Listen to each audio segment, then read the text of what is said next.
Ma famille, moi j'ai deux frères. Je suis né en 1967.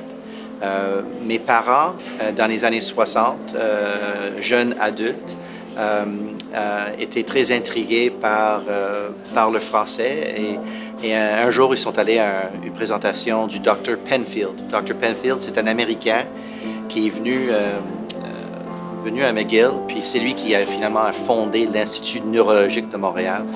Puis Dr. Penfield, dans ses études, dans ses recherches, avait établi que l'hypothèse que peut-être le fait d'apprendre une autre langue, c'est bon pour le cerveau. Alors ça a intrigué mes parents. Puis en même temps, dans les années 60, il y avait un mouvement envers les deux langues officielles du Canada.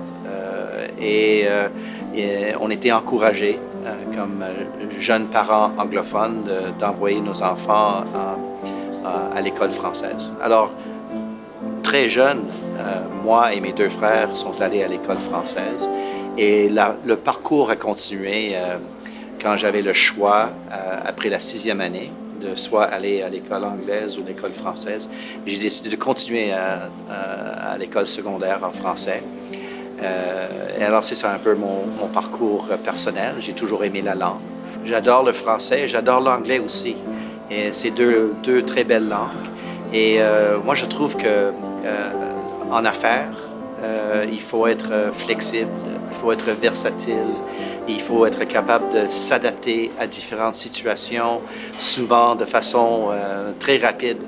Alors, la capacité d'apprendre une autre langue, ça te donne un peu ces réflexes-là de s'adapter. Et alors, j'encourage les gens à continuer.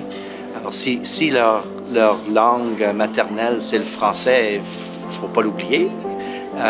C'est une belle langue et il y a encore beaucoup de découvertes à faire avec cette langue en grandissant. Et s'il y a une chance d'apprendre une autre langue ou une troisième langue, ben, faites-le parce que c'est une richesse.